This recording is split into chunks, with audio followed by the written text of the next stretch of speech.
आइए देखिए, अब हम लोग को आज जो पढ़ना है, हम लोग को क्या पढ़ना है? हम लोग को पढ़ना है पुनर्जागरण।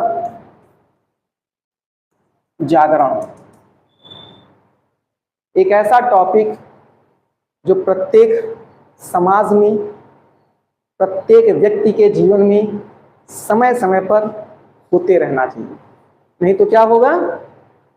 जड़त्व, रूढ़िवादिता। और जैसे जैसे कोई चीज क्या होता है, जैसे जब गाड़ी हिलती रहती है तो उस पर धूल और गंदगी जो चिपकने की सीमा होती है वो एक दायरे तक होती है, और जब गाड़ी खड़ी की खड़ी रह जाती है तो कभी आप कल्पना कर सकते हैं कि वो साफ होगा? उसमें धूल, गंदगी और उसमें जो खामियां हैं वो दिन प्रतिदिन बढ़ती ही चली जाएंगी। ऐसे ही किसी समाज में या व्यक्ति के अंदर अगर पुनर्जागरण ना हो तो या तो एक स्थायित्व रूप में प्राप्त कर लेगा, और जैसे ही स्थायित्व हुआ तो जैसे रुकी हुई गाड़ी होती है, कहीं खड़ी कर दिए साल भर, 1.5 साल 2 साल, तो उसमें केवल धूल, मिट्टी, गंदगी और सब कुछ चिपकता चला जाता है, स्थिति खराब होती जाती है। वैसे ही समाज होता है। ठीक है, तो देखिए पुनर्जागरण क्या है, इसको कई स्तर पे समझेंगे। सबसे पहले तो अगर हम लोग ये बात करें कि वास्तव में पुनर्जागरण है क्या, बहुत सरल शब्दों में, तो आप समझिए कि ये पुनर्जागरण क्या है। ये एक बौद्धिक आंदोलन है। क्या है? बौद्धिक आंदोलन है। ठीक है, और जब भी कोई बौद्धिक आंदोलन होता है तो वो क्या चाहता है? वो एक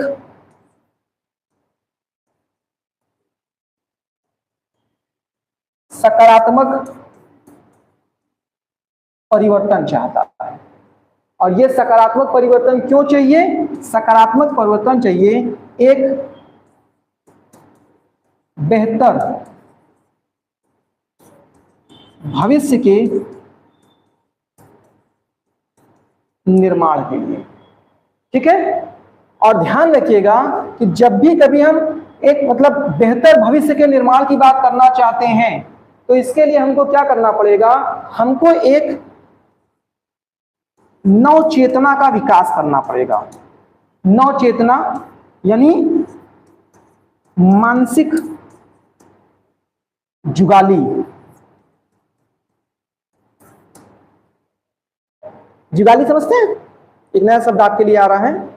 गाय होता है ना, जुगाली करता है ना, हाँ, जो मुंह से झाग वगैरह निकलता है ना। जुगाली का मतलब क्या है? चलाते रहिए, चलाते रहिए। यहाँ पे क्या है? थोड़ा मानसिक स्तर पे क्या करिए? चलाते रहिए। ठीक है, तो मानसिक जुगाली। अब देखिए यहाँ पर क्या है, पुनर्जागरण का सही अर्थ होता है, मतलब 2 स्तर पर हम लोग समझे अगर, तो एक हम लोग देखेंगे तो इसका शाब्दिक अर्थ। शाब्दिक अर्थ, जितनी चीज बता रहे हैं अभी कोई किसी चीज से लिंक नहीं कर रहा, अभी केवल सुनते रहिए, सब एक साथ अभी लाकर लिंक करेंगे। ठीक है, शाब्दिक अर्थ क्या होता है? फिर से जागना, फिर से जागना। ठीक है, आइए अब देखिए पुनर्जागरण क्या है। ये एक बौद्धिक आंदोलन है। इसका मतलब समाज के ऐसे विशिष्ट बौद्धिक वर्ग के लोग जब समाज में किसी भी प्रकार के व्याप्त कुरीतियों को देखते हैं जिससे लगता है कि ये समाज या राष्ट्र का भविष्य निर्माण नहीं हो सकता, क्योंकि ये समाज कुरीतियों और अंधविश्वासों से क्या है? डूब चुका है। तो ऐसे में उनको उस समाज का क्या करना पड़ता है? शुद्धिकरण करना पड़ता है। और जब भी कभी समाज का शुद्धिकरण किया जाता है, इसका मतलब उसमें व्याप्त जितनी भी बुराइयां हैं, कमियां हैं, मान्यताएं हैं, परंपराएं हैं, प्रथाएं हैं, सबको समाप्त करना पड़ता है। तो अगर हम पूछे कि पुनर्जागरण का उद्देश्य क्या है, तो पुनर्जागरण का उद्देश्य होता है मानववाद। मानववाद। और ये मानववाद का आधार क्या है? मानववाद आएगा कैसे? तो मानववाद आएगा तर्कवाद, विज्ञानवाद, विवेकवाद,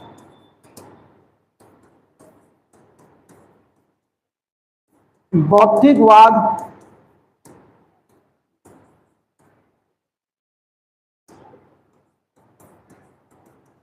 अतीत से प्रेरणा, इन सभी के आधार पर क्या होता है, मानववाद आता है। ठीक है, अब आइए फिर से समझते हैं।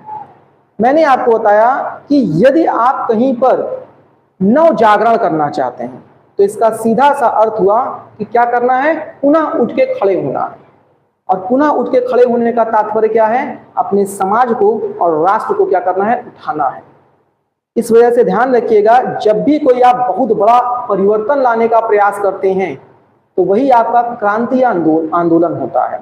लेकिन यहां पर जो क्रांति हो रही है या हम कहें आंदोलन हो रहा है, इस आंदोलन को आप राजनीतिक आंदोलन के दृष्टिकोण से नहीं देख रहे। हमको सत्ता नहीं बदलनी है, हमको सरकार नहीं बदलना है, हमको सिस्टम नहीं बदलना है, हमको लोगों के अधिकार नहीं बदलने हैं। अधिकार बदलने हैं मानवीय स्तर पर। हमको बदलना क्या है, हमको बदलना है समाज और धर्म।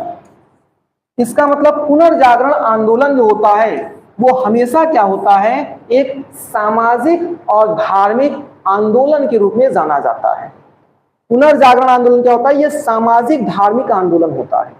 और क्यों होता है, क्योंकि इसके माध्यम से क्या किया जाता है, समाज व धर्म का शुद्धिकरण किया जाता है, अर्थात उसे शुद्ध किया जाता है। क्यों, एक लंबे समय से इसमें जब शुद्ध नहीं किया जाता तो क्या हो जाता है, समाज जड़त्व को प्राप्त कर लेता है। और कोई भी जड़त्व समाज कभी भी आधुनिक समाज नहीं बन सकता।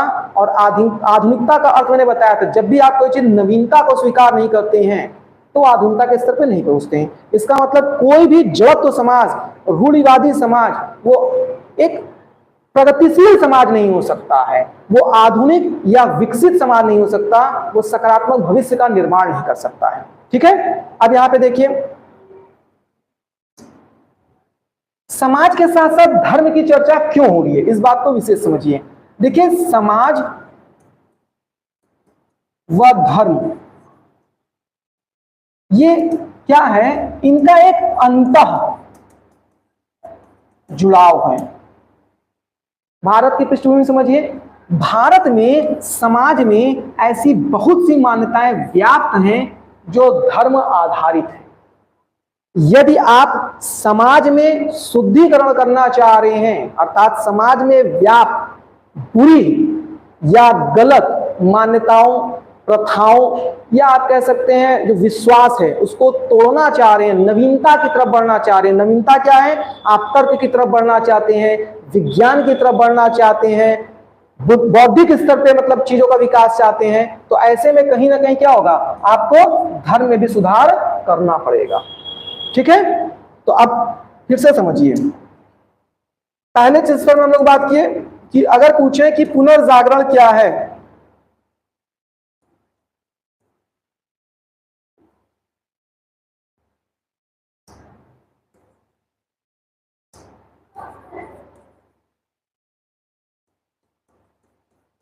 पुनर्जागरण क्या है, तो एक आप बताइए कि ये है, शाब्दिक अर्थ के रूप में बात करें तो फिर से जागना, फिर से जागना। दूसरा अगर कोई पूछे तो क्या है, तो आप कहेंगे कि ये है सामाजिक व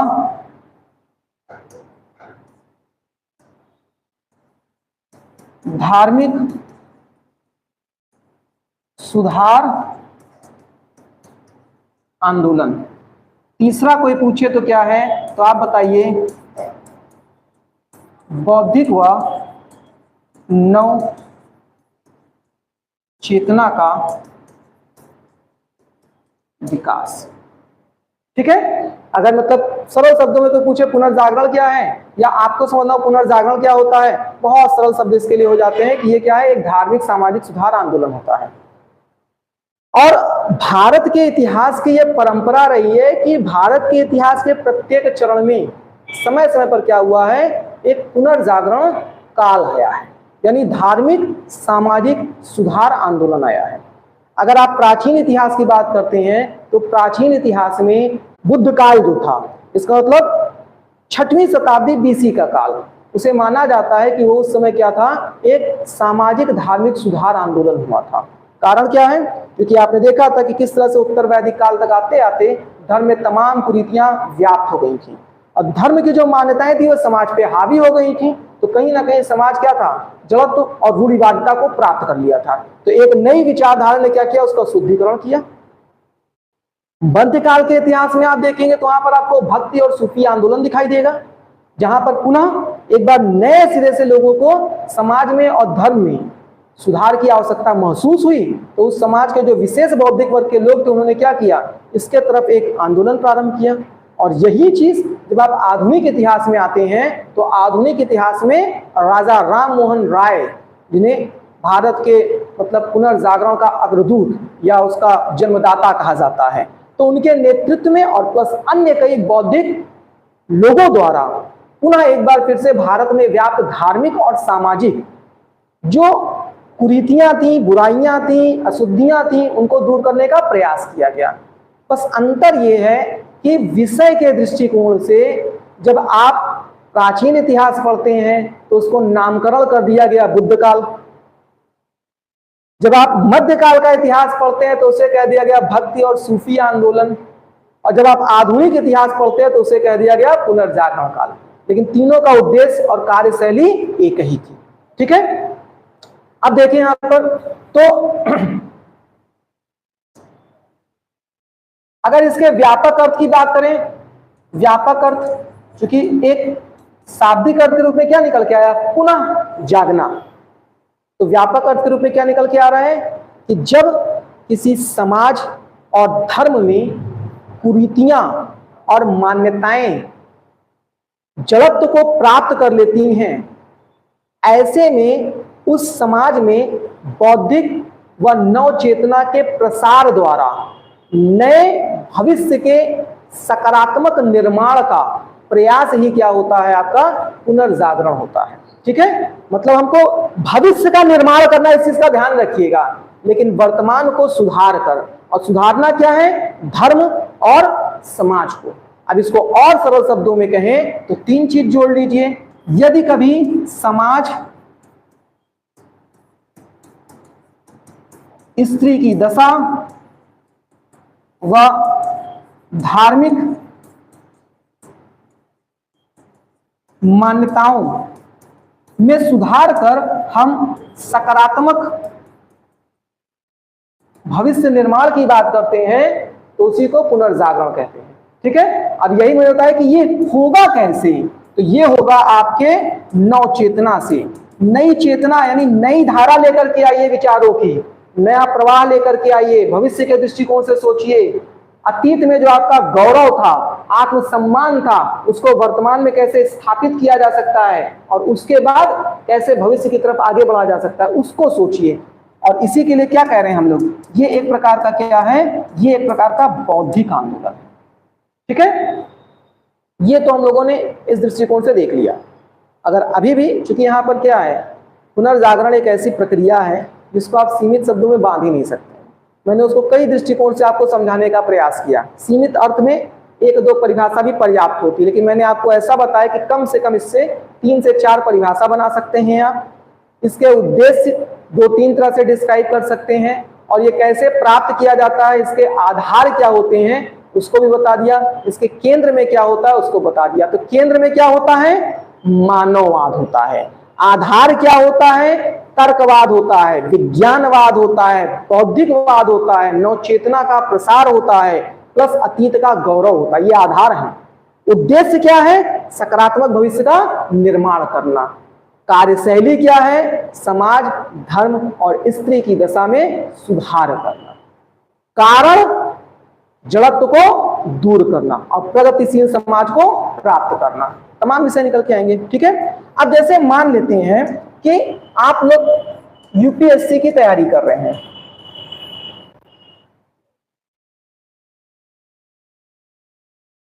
यूपीएससी की तैयारी अपने आप में एक ऐसी प्रतिस्पर्धा है जो हर साल एक नई ऊर्जा की मांग करता है।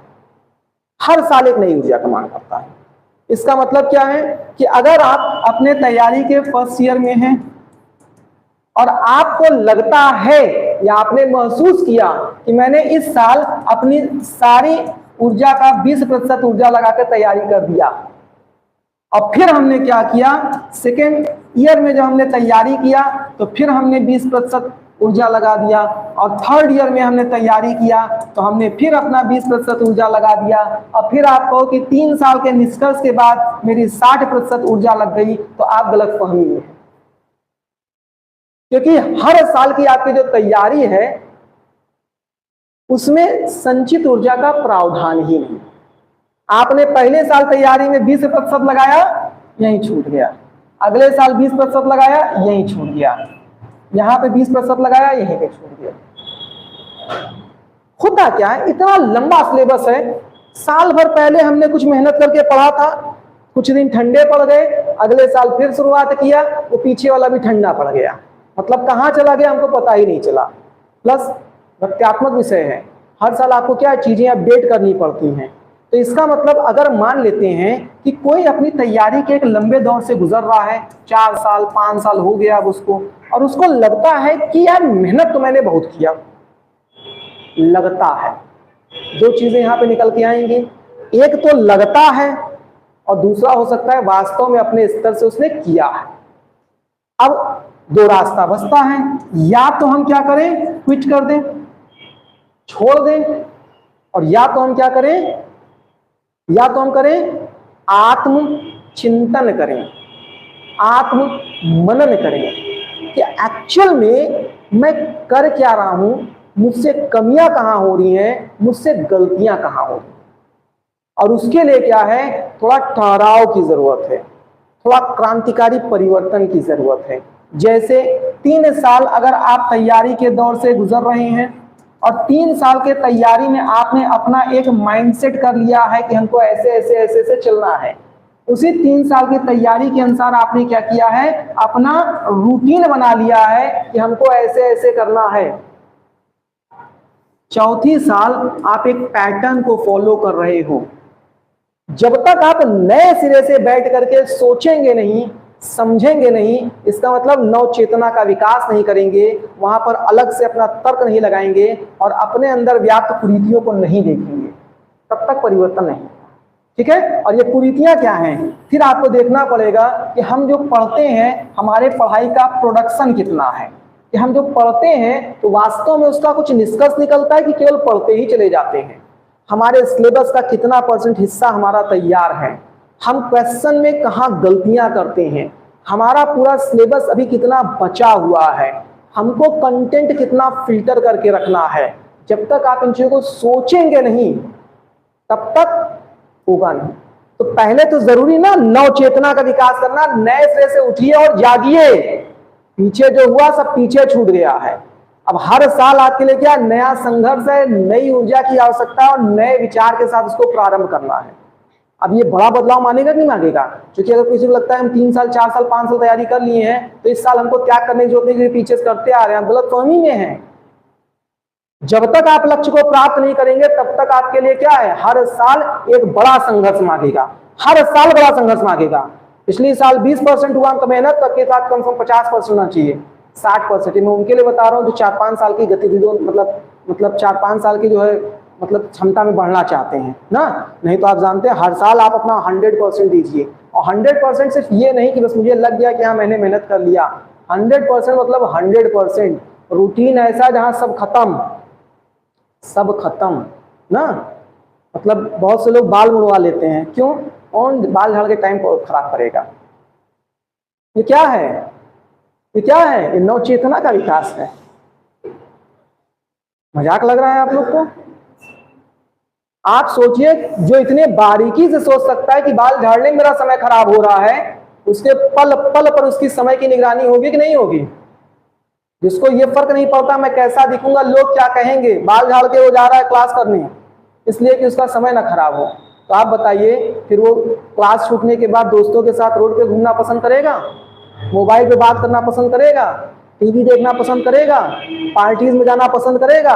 क्योंकि अब उसने देखिए किसी चीज के जितने बुनियादी स्तर से सोच के आप काम शुरू करते हैं, केवल वो काम ये इशारा नहीं कर रहा है कि आपने वो काम किया, वो बता रहा है आपकी सोच किस स्तर तक उतर चुकी है।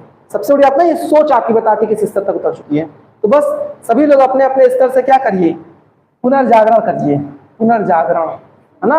हाँ, और ये समझ, मैंने क्या कहा, ये पुनर्जागरण की प्रक्रिया, मेरी क्लास की आज की शुरुआत ही इससे हुई थी कि पुनर्जागरण की प्रक्रिया एक ऐसी चीज है जो प्रत्येक व्यक्ति और समाज में समय समय पर होते रहना चाहिए। नहीं आप ठहराव पर आ जाओगे, और जहां ठहराव पर आ गए तो फिर चीजें क्या होती हैं आपके लिए, वहीं पर रुकती और वहीं पर गंदी होती चली जाती है, क्योंकि उसमें कभी अच्छाइयां नहीं जुड़ेंगी। जैसे आप 24 घंटे के रूटीन में अपने तैयारी के चरम स्तर पर आप अपने लिए क्या किए, मान लेते हैं 4 से 5 या 6 घंटे पढ़ने का रूटीन बनाए, और ये रूटीन आपका साल भर हो गया, 2 साल हो गया।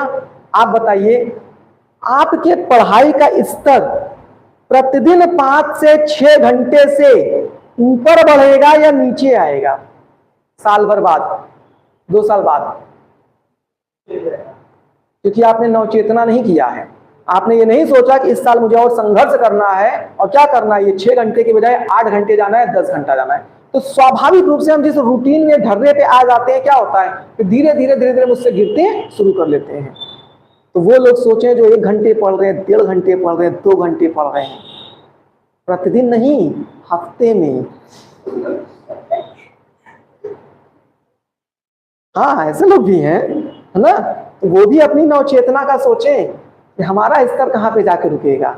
ठीक है, तो आइए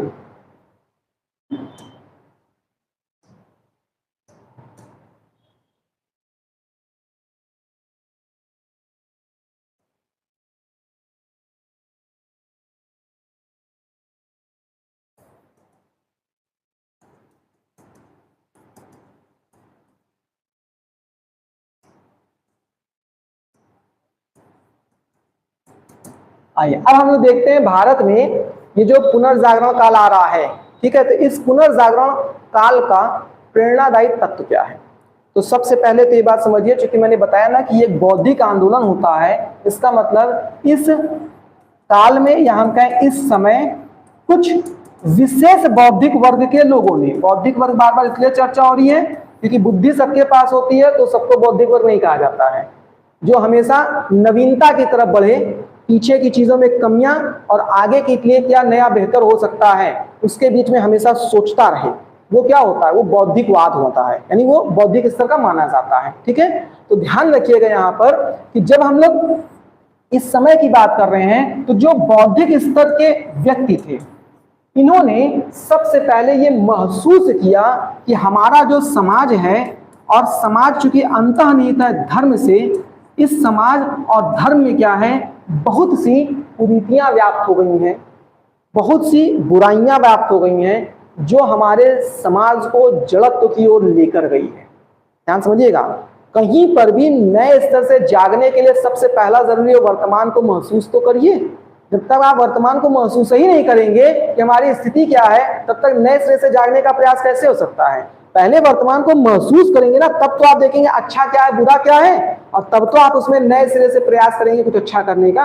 तो ये बौद्धिक वर्ग के लोगों का जागना ही पुनर्जागरण काल लेकर के आ रहा है। ठीक है, तो इस समय कुछ विशेष बौद्धिक स्तर के लोग थे जिन्होंने महसूस किया कि हमारा समाज और धर्म क्या है, वो जड़त्व को प्राप्त हो चुका है, और अब हमको एक नए राष्ट्र, एक नए भविष्य के निर्माण के लिए सबसे पहले क्या करना है, अपने इस धर्म और समाज में सुधार करना है। ठीक है, तो सबसे पहला तो आप कहेंगे कि प्रेरणादायक तत्व एक ऐसे वर्ग का उदय होता है जो नए सिरे से सोचना प्रारंभ करे। जब हम लोग राजा राममोहन राय के बारे में बात करेंगे, दयानंद सरस्वती के बारे में बात करेंगे, विवेकानंद जी के बारे में बात करेंगे ना, ऐसे तमाम आप जो देखते हैं जो पुनर्जागरण के मतलब अग्रणी नेता माने जाते हैं, तो आप देखेंगे कि इन लोगों ने लगातार क्या किया है, समाज और धर्म पर प्रहार किया है, और हर दिन हर प्रयास से लोगों को जगाने का प्रयास किया है कि कैसे आप अपनी बुराइयों को छोड़िए और आगे की तरफ बढ़िए। ठीक है, अब इसके पीछे हम लोग जो कारण देख रहे हैं, तो उसमें पहले देखेंगे सामाजिक कारण। सामाजिक कारण, तो सामाजिक कारण में देखिए जो हमारे यहाँ का बौद्धिक वर्ग था, बौद्धिक वर्ग, इसने क्या किया, इसने महसूस किया कि हमारा जो समाज है उसमें क्या है, कई कुरीतियां व्याप्त हो चुकी हैं। और इन कुरीतियों के रूप में क्या है हमारे के यहाँ, इन कुरीतियों के रूप में क्या है हमारे के यहाँ, जाति, धर्म, अस्पृश्यता, वही छुआछूत भी आप कह सकते हैं, छुआछूत, ये तमाम प्रकार की क्या है कुरीतियां व्याप्त हैं। और इसका नुकसान क्या है, ये एकता में खलल डाल रहा है। क्योंकि कभी भी जब जाति, धर्म, अस्पृश्यता, ऊंच नीच, निम्न वर्ग, उच्च वर्ग, इन सब के आधार पर आप बटे होंगे तो कभी भी एकता नहीं हो सकती है। और ध्यान रखिएगा, हमारा संघर्ष किससे हो रहा है, हमारा संघर्ष हो रहा है एक नए समाज से, ब्रिटिशर्स से, जो लगातार क्या है आप कहेंगे आधुनिक विचारों से लबालब भरे हुए हैं, लबरेज हैं। लगातार वो क्यों कहते थे कि हम असभ्य को सभ्य बनाने आए हैं, हम लोगों को संस्कृति सिखाने आए हैं, क्योंकि इन्होंने अपने धर्म की अवधारणा को, पुनर्जागरण काल को, विकास की गति को सब देख करके आए थे। अपने क्या धर्म की अवधारणा को भी इन्होंने क्या किया, एक किनारे निकालकर फेंका। पुनर्जागरण काल हुआ, विज्ञानवाद आया, तर्कवाद आया, उद्योगवाद आया, अर्थवाद आया, मानववाद आया, और सबको लेकर के तब ये भारत में आए थे। तो ये भारत में क्या थे, इन सभी चरणों से गुजर करके आए थे। तो भारत का संघर्ष किससे था, इनसे था। और भारत से, इनसे, भारत के लोगों को इनसे संघर्ष करने के लिए पहले आपस के तो संघर्ष को छोड़ना पड़ेगा। अगर आपस में ही बटे रहेंगे तो एकता तो हो ही नहीं पाएगी, और अगर एकता नहीं हो पाएगी तो आप इनके साथ कैसे संघर्ष कर पाएंगे। ठीक है, जब हमारा संघर्ष किससे था, एक औपनिवेशिक संस्कृति से था, जो मैंने बताया कि तमाम प्रकार के क्या थी, आधुनिकता को प्राप्त करने के लिए जो कुरीतियों की यात्रा थी उसको पीछे छोड़ते हुए आए हैं। ठीक है, दूसरे स्तर पे हमारे क्या क्या था, तो दूसरे स्तर पे हम लोग बात करें, देखिए अब हम लोग यहीं पर लाकर जोड़ देते हैं धर्म को। तो धार्मिक कारण,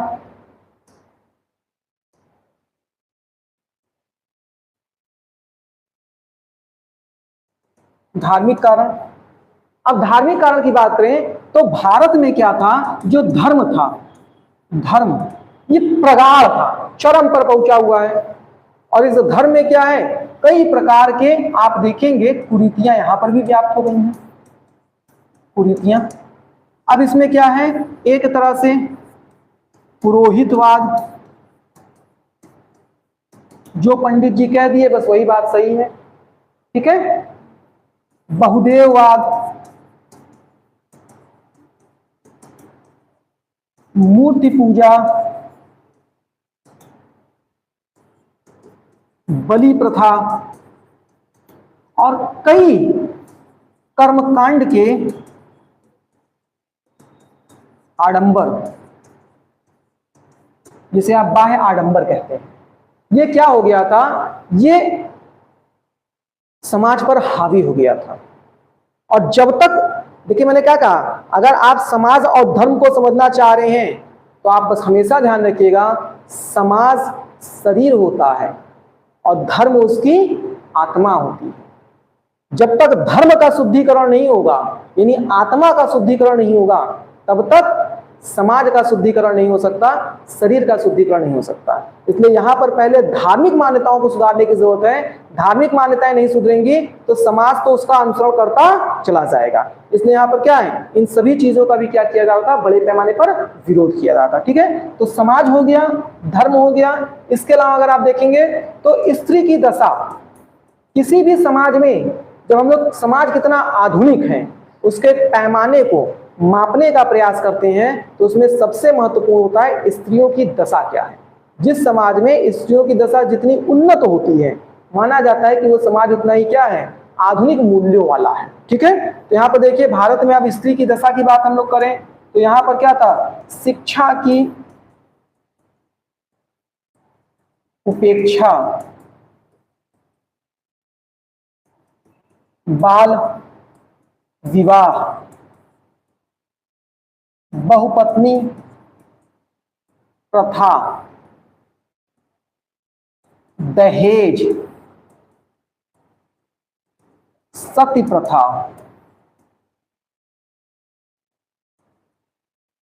स्वतंत्रता का सीमित अधिकार। सीमित अधिकार मतलब अपने लिए क्या करना चाहती हैं इसका तक का चुनाव नहीं कर सकती हैं। वो नौकरी करना चाहती हैं, घर का काम करना चाहती हैं, बिजनेस करना चाहती हैं, किससे शादी करना चाहती हैं, किसी चीज की स्वतंत्रता का अधिकार नहीं है। ठीक है, तो ये क्या सीमित अधिकार है। इसके अलावा अगर हम लोग बात करें तो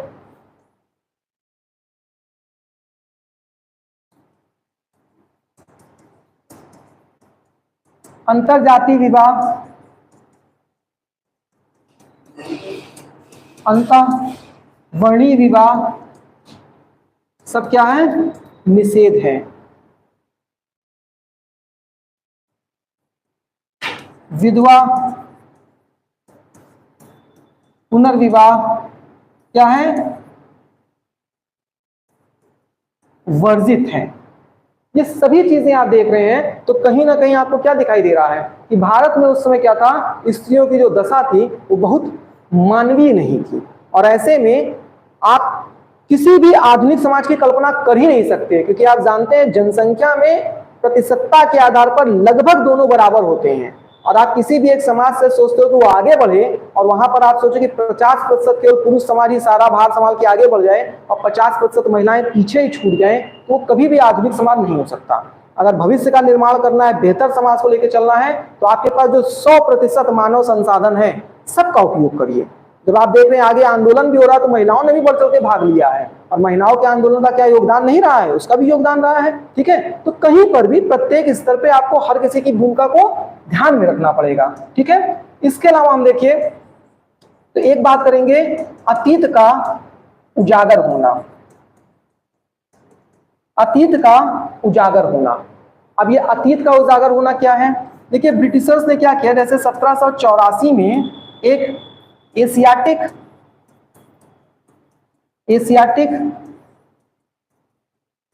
सोसाइटी ऑफ बंगाल की स्थापना हुई, आगे चल के मद्रास और मुंबई की भी स्थापना हुई थी।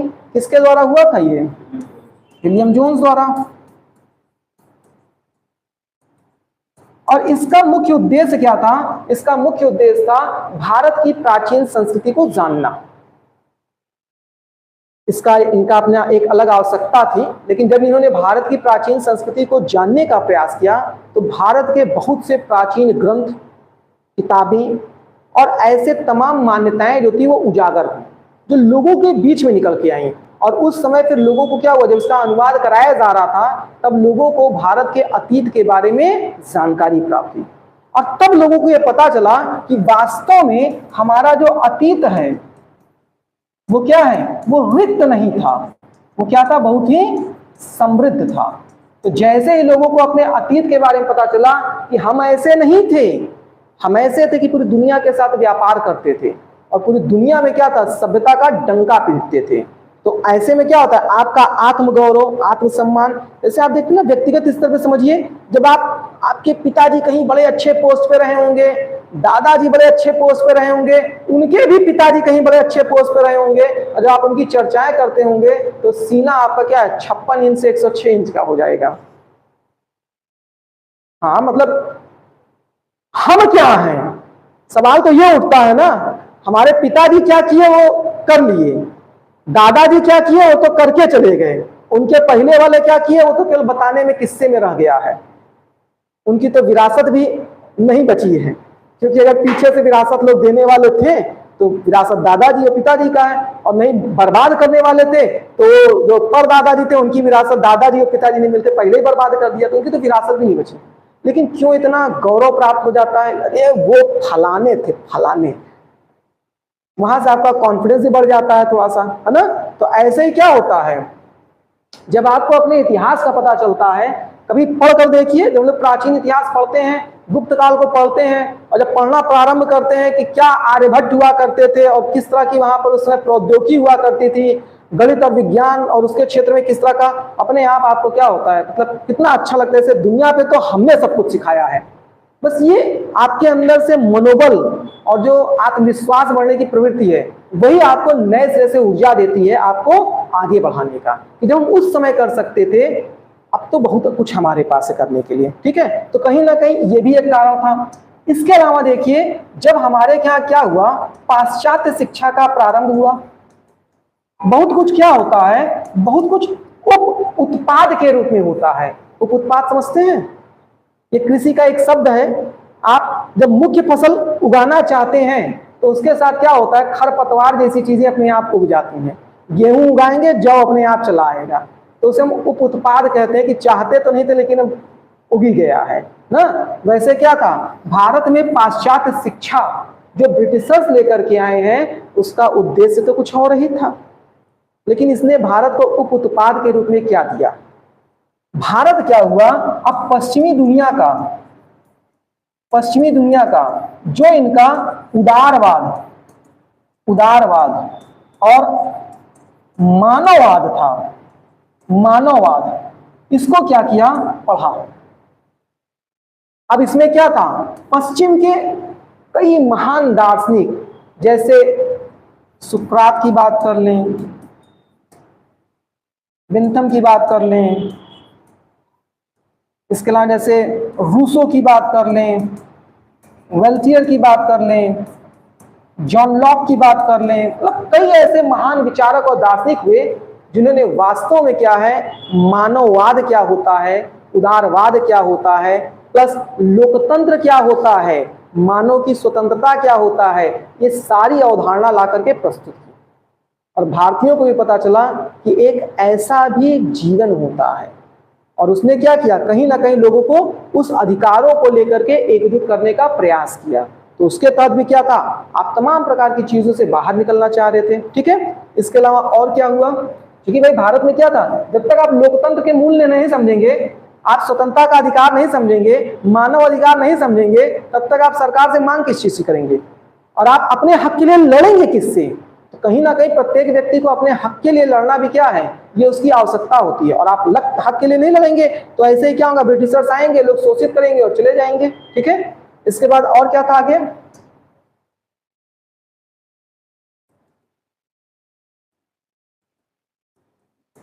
संचार का विकास, ये भी अब एक उप उत्पाद के रूप में काम कर रहा है। संचार के विकास के बाद क्या हुआ, संचार के विकास के बाद क्या हुआ, सबसे बड़ी चीज कि समाज में गति आई। लोग एक स्थान से दूसरे स्थान तक प्रसरित होने लगे। जब एक स्थान से दूसरे स्थान तक प्रसरित होने लगे तो संस्कृति में क्या हुआ, एक मिश्रण आया, यानी मिश्रित संस्कृति के तत्व बढ़े। इसके साथ साथ क्या हुआ, जो समाज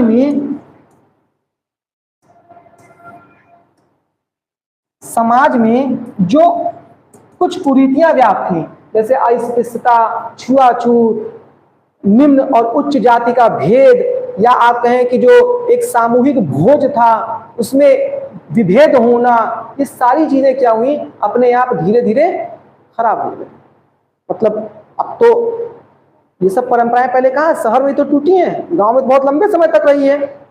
अब जरा जो इस तरह की चीजों में विश्वास रखते हैं अभी भी, वो जब मतलब अपने गांव में, घरों में जब किसी तरह का बर्तन अलग किए हों, खान पान के लिए पैमाना अलग किए हों, उठने बैठने का तरीका अलग किए हों, तो उनसे जरा पूछिए कि जब आप बाहर निकलते हो और बस पर बैठते हो तो क्या ये पूछ कर बैठते हो कि हमारे बगल कौन बैठा है, या ये सोचकर बैठते हो कि इस पे पहले कौन बैठा था।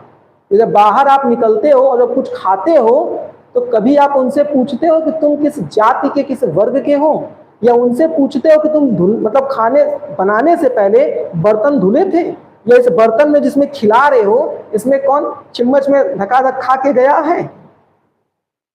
आपके सारे विभेद क्या हो जाते हैं, सारे विभेद वहां पे प्रारंभ होते हैं जहां पर आप स्थायित्व में थे। गांव तक ही छूट जाएगा विभेद, जैसे अपने गांव से बाहर निकले और अपने घर से बाहर निकले, क्योंकि आपके घर के अंदर ही आपकी चीजें चल सकती हैं, और बहुत हद तक अगर गांव में वो समाज या मान्यता व्याप्त है तो गांव में चल सकती हैं। उसके बाहर जैसे निकले, न तुम राजा न कोई रंग, सभी यहाँ पे क्या है, एक समान है। तो जब संचार का माध्यम बढ़ेगा तो पहली चीज तो एक निश्चित तथ्य निकल के आएंगे, जहां पर हर कोई फिर क्या होगा, धीरे धीरे एक दूसरे के साथ क्या करेगा, जुड़ाव अपने आप रख लेगा। इसके अलावा दूसरी चीज क्या निकल के आएगी, यहाँ पे चूंकि गद्दी मिली है इसलिए क्या होगा, विचारों का प्रसरण होगा। बौद्धिक वर्ग समाज में 1% से भी कम होते हैं, इनको अपने विचारों से 99% लोगों को क्या करना पड़ता है, इनको प्रज्वलित करना पड़ता है। इनके विचार अगर प्रसरित नहीं होंगे तो लोगों तक पहुंचेंगे कैसे। आप यूपीएससी की तैयारी कर रहे हैं, जब तक पुनर्जागरण काल नहीं पढ़े थे तब तक विचारों का प्रसारण आप तक भी नहीं पहुंचा था।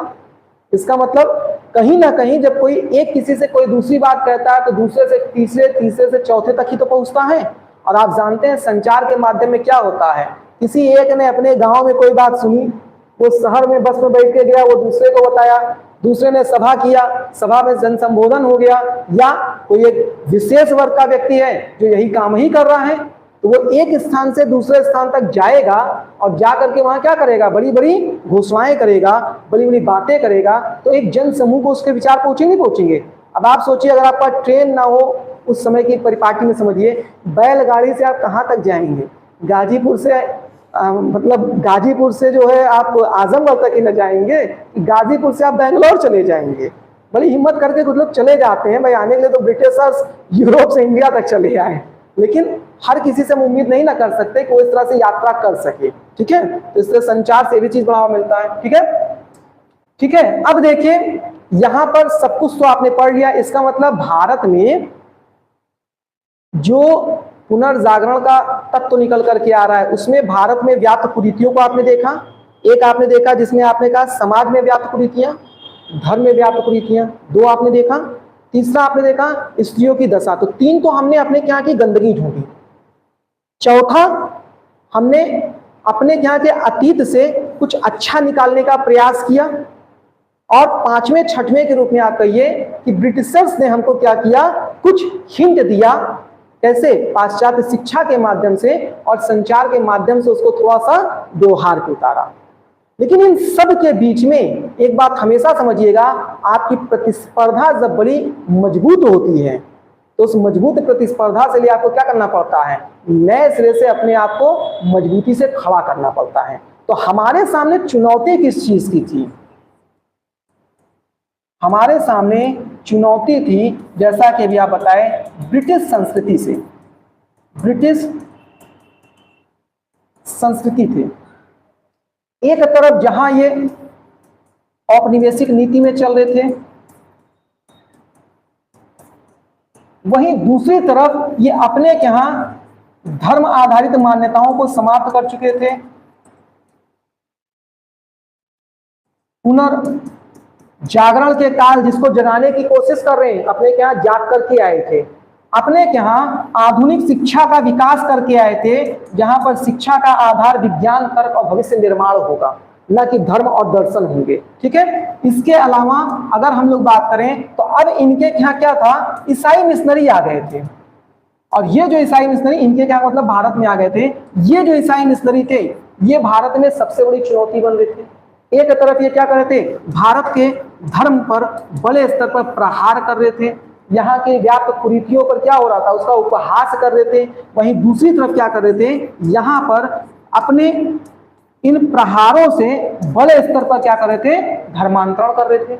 वहीं दूसरी तरफ इनका जो प्रशासनिक सेटअप था, औपनिवेशिक जो नीति थी, इसके तहत क्या था, ये लगातार भारत में व्याप्त जो कमियां थी, जैसे कि नरबली प्रथा हो गई, या अभी आपने देखा जैसे सती प्रथा हो गया, या हम लोग दहेज प्रथा की बात करते हैं, बाल विवाह की बात करते हैं, या विधवा पुनर्विवाह को वर्जित कर देने की बात करते हैं, या स्त्री और पुरुषों में क्या है, विभेद की बात करते हैं। इन सब को क्या थे, अपनी संस्कृति से क्या कर रहे थे, हमारे ऊपर मतलब हावी हो रहे थे, क्योंकि वो इन सब चीजों को पाट करके आए थे, समाप्त हो गया था। तो लगातार ये अपनी संस्कृति और धर्म या औपनिवेशिक नीति के तहत भारतीयों को ये एहसास दिला रहे थे कि आप क्या हो, आप छोटे हो, कमजोर हो, लाचार हो, और किसी के मनोदशा में जब बातें प्रवेश कर जाती हैं तो उसमें खुद से खड़े उठ करके कुछ नया करने का शक्ति कभी बचता नहीं है, क्योंकि उसको लगता है हम वास्तव कैसे कर सकते हैं। मतलब कैसे कोई सोचेगा कि जिम्बाब्वे की टीम ऑस्ट्रेलिया को हरा सकती है, क्योंकि पहले से मान के बैठा भैया ऑस्ट्रेलिया से खेलना है। तो जब आप आप पुनर्जागरण नहीं करेंगे और अपने अतीत को झांक कर नहीं देखेंगे कि हराए तो है, तो वहां से आपको मनोबल नहीं मिलेगा। और प्लस जब तक कोई आपके टीम में आसपास ऐसा नहीं होगा जो आपको मोटिवेट ना करे कि वो भी तो इंसान ही है, वो भी तो उतनी ही रोटी खाते हैं जितनी तुम, वो भी तो उतना ही प्रैक्टिस करते हैं जितना कि तुम, उनको भी तो 2 हाथ और 2 आंख से ही खेलना होता है, तुम क्यों नहीं कर सकते हो। माना कि तुम्हारे पास संसाधन कुछ कम है, उनके जितना अनुभव कम है, तुम्हारे पास अच्छे एक्सपीरियंस कम है, लेकिन वो भी तो कभी किसी चीज में जीरो रहे होंगे, उसी जीरो से ही तो वो आज इतने बड़े बने हैं। तो कहीं से भी किसी चीज की शुरुआत जीरो से ही तो होती है। इसका मतलब अब आप यूपीएससी के दृष्टिकोण से भी सोच सकते हो, आपकी प्रतिस्पर्धा आप जैसे उन लोगों से नहीं है जो नई नई तैयारी का सपना देखे हैं। आप लोगों की प्रतिस्पर्धा यहाँ पर उन पके चावल से है जो पके हैं, फिर सड़े हैं, फिर सूखे हैं, फिर पके हैं, और फिर जाकर एग्जाम दे रहे हैं। बात समझ आ रही है ना? न जाने कह के घाट का पानी पिए लोग बैठे हुए हैं। यहाँ किताबों का बंडल लोग क्या है, सजा करके नहीं, चाट कर बैठे हुए हैं।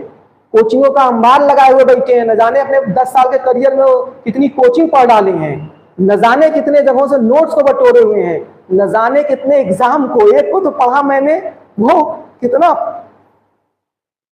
40-40 साल का है, वो अपने आप में एक मिसाल है। वो पता नहीं 62 बार की 59 बार वो प्री एग्जाम क्वालिफाइड किया है, प्री एग्जाम 59 बार क्वालिफाइड किया है, मेंस आज तक नहीं निकला है उससे, अब की फिर प्री क्वालिफाइड किया है। आप कहेंगे सर इतना तो अटेम्प्ट भी नहीं होता। अरे भैया वो हर राज्य का एग्जाम घूम घूम के देता है, हर साल हर राज्य का एग्जाम निकालता है। ऐसे पके पके चावल बैठे हैं यहाँ पर।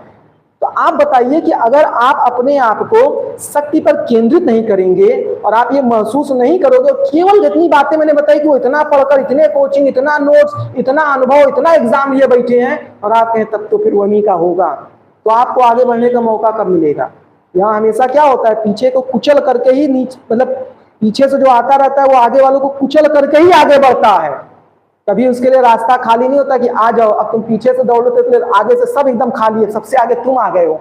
सबसे आगे कभी हो ही नहीं सकते जब तक कि आप लोगों को रेस में पीछे नहीं छोड़ेंगे। तो यही पुनर्जागरण की बात हो रही है, तो हर कोई जीरो शुरू करके आगे बढ़ सकता है। यही भारत के समाज में फूकने का प्रयास किया गया, ठीक है, जरूरतों को दूर करने के लिए। तो पुनर्जागरण एक ऐसा टॉपिक है जिसपे बोलना चाहें, लिखना चाहें, करना चाहें तो आप अथाह बातें कर सकते हैं, लेकिन मूल मुद्दे का विषय आपके सामने क्या है कि एक तो ब्रिटिशर्स की संस्कृति और उनका जो एक औपनिवेशिक नीति था वो हमारे लिए चुनौती था। भारत को राष्ट्रीय एकता में बांधना था और प्लस भारत के सामाजिक और धार्मिक मान्यताओं में व्याप्त कुरीतियों को दूर करना था। और इन सब का मूल उद्देश्य क्या था कि हमको एक सकारात्मक भविष्य का निर्माण करना है, ठीक है। तो ये पूरा पुनर्जागरण काल की बात रही। कल से हम लोग फिर ब्रह्म समाज पे और एक एक करके फिर सभी समाज पे पढ़ना प्रारंभ कर देंगे, ठीक है।